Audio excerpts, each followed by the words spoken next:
Hello everyone, welcome to FoodScale, where we scale food on a scale of 1 to 10 of the same category, but of 3 different takes on it. Today it's going to be featuring the infamous, the one and only Oreo cookies. I picked up 3 of the newest that I could find on the shelves that were being marketed as the 3 new Oreos of this new Oreo creation challenge where you vote on these 3.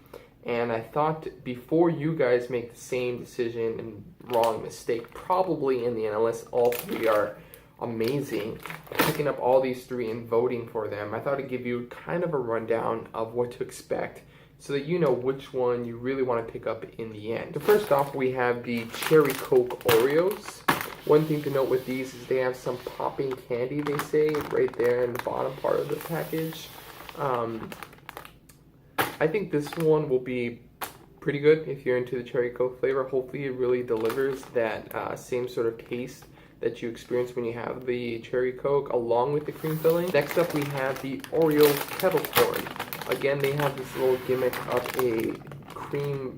a puffed millet pieces. Don't really know what that means, but essentially I'm thinking it's probably just some popcorn pieces within the actual cream filling. Yeah, I'm just surprised. Don't really know how this one's going to taste. This one's definitely a mystery to me. And then last but not least, decided to throw in an Oreo Thin. I don't know how you feel too much about it. I'll let you know what I feel about Oreo Thins in the end. This one is featuring Pina Colada. Nothing gimmicky about these, just expressing that it's a Pina Colada flavor. But I think the main difference with this one is the cream to cracker ratio. But that's the rundown. Let's get right into it. Alright, so first up we have the Oreo Cherry Coke. Wanted to give you a different angle of what this cookie looks like, the texture of it, and basically the overall presentation in the package. So here you have the cream filling, you know, nothing too special. The colors are a little different than the traditional Oreo. You know, it looks like Ronald McDonald, I'm not gonna lie. Or the one clown from the new movie It. I think that's what it is. I think that was unintentional. But, you know, I mean, same artificial kind of cracker, what you expect in an Oreo. Texture is pretty much the same with the added bonus of the change in color. And you definitely get less in these packages, which I think is something for all of these. But we'll take a look at that in a second. All right, so like I said, the first one, Cherry Coke. Normally I have these Oreos separated. That's the only way to have Oreo, let's be honest. But because I feel like the thins are going to be too thin to be doing that, I'm just going to keep it the same throughout all 3, and I'll just go ahead and dunk it. So here we go. 3 seconds is the optimal time, so let's count with me. 1, 2, 3, and... Whoa. Okay, first off, right off the bat, I can confirm that this popping candy is no lie and no gimmick. Right now, I won't hold it close to my mouth, but basically you would hear a lot of popping noises. So kudos to Oreo for that. But, you know, after having, I would say the experience is definitely there. The taste is what's the most surprising to me, because I don't know if you're expecting this, but it tasted kind of bland, honestly, in the end. I mean, I was expecting kind of a blend of an Oreo with a hint of, you know, Cherry Coke. Not only did I not really get a taste of cherry, but honestly, like, it wasn't even an Oreo or wasn't a Coke. I think it's, you know, having a hard time distinguishing whether or not it's a cookie, it's a Cherry Coke. So, yeah, kind of disappointed with that one. But let's move right along here and take on the Oreo Kettle Corn. Okay, so same deal with the Cherry Coke here. We have the Oreo Kettle Corn. One thing I didn't mention in the beginning was that it also has a little gimmicky thing with puffed millet pieces. I have no idea what that means. We'll go ahead and take a look right now. But in terms of texture, same cracker feeling that you normally get in Oreo. This one, oh, whoops. This one honestly seems like there's more cream filling in the middle. I don't know if that's just the one I chose, you know, out of random, but it does seem like there's substantially more cream in this one than there's in the other. No scary looking clown on the inside, so that's a plus.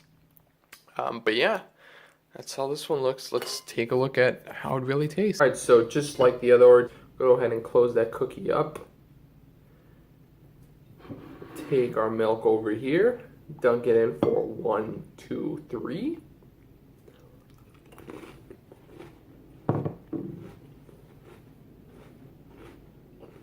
So right off the bat, taste definitely there. Kettle corn, it's more of a caramelized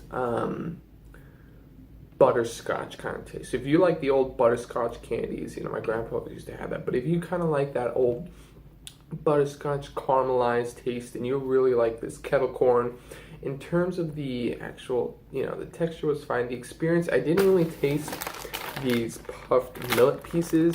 I'm assuming it's just a smaller, you know, bits of a popcorn actually in there, but I can definitely taste the kettle within it. So great job, Oreo, on actually nailing the taste there. Experience was somewhat there. So yeah, overall I had, you know, positive experience with the Oreo kettle corn. All right, last but not least, we have the Pina Colada Oreo Thins.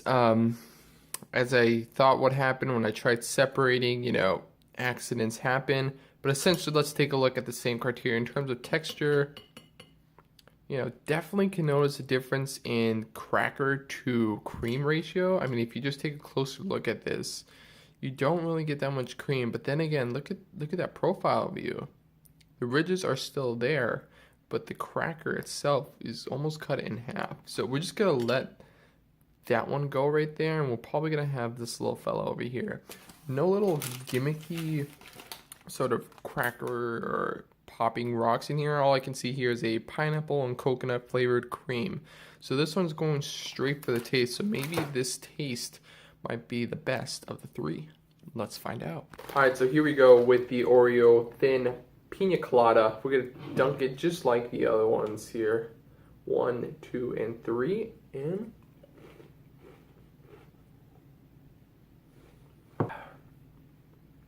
so in terms of taste, I would definitely say it has the Pina Colada taste in it, but surprisingly, it wasn't a really bam kind of Pina Colada flavor that I was expecting. The experience, I'm sorry, it's just I'm more of a traditional Oreo, so these Oreo Thins, just the ratio just seems a little bit off. It's like, you know, Pepsi and cola. If you talk to some people look at Pepsi and they're like, yeah, it's just missing that ingredient of that ratio that Coca-Cola has, and vice versa. To me, it's that that sort of reasoning behind why I don't really like the Thins. But honestly, not what I was expecting when it came to the taste in a good, positive way. The experience definitely could have been better though. Well, there you have it, ladies and gentlemen, the first episode of FoodScale. Just give a quick little recap. We tried the 3 brand new flavors of Oreos you can find now in your grocery store. Coming in last place though was the Cherry Coke Oreos. Feedback on these: if you want the pop rock sensation in your mouth, then maybe you should go for these. We gave these a 4. Just wasn't feeling the taste at all. It wasn't Cherry Coke, it was an Oreo. I don't even know what it was. So yeah, just disregard. Oreo Pina Colada Thins.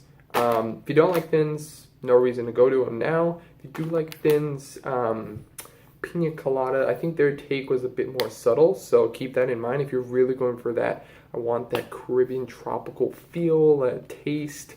When I'm having Pina Colada, you're probably not going to get it here, but then again, it wasn't bad. So yeah, and then with the highest score in this one of a score of a 6, we have the kettle corn. You're going to know what you get, more of a butterscotch feeling, the gimmicky of having the popcorn little crumbles within the cream is what I'm calling it now. But the taste was there, so score of 6, definitely the winner. So you have a good understanding if you're going to want to try these out the next time you hit up your grocery store. Honestly though, if you're really an Oreo fan, I would recommend just picking up the other Oreos that you like. But there you have it, Oreo challenge, Oreo battle royale, whatever you want to call it. If you have any comments or suggestions, leave them down below, please. You know, this is an ongoing experience on my end, so appreciate all the feedback. We're gonna have a ton more episodes in terms of grocery food items, fast food, as well as restaurants, so be on the lookout for those. Also, I'll be taking into consideration any suggestions you have in mind. But until then, thank you all for stopping by. Cheers.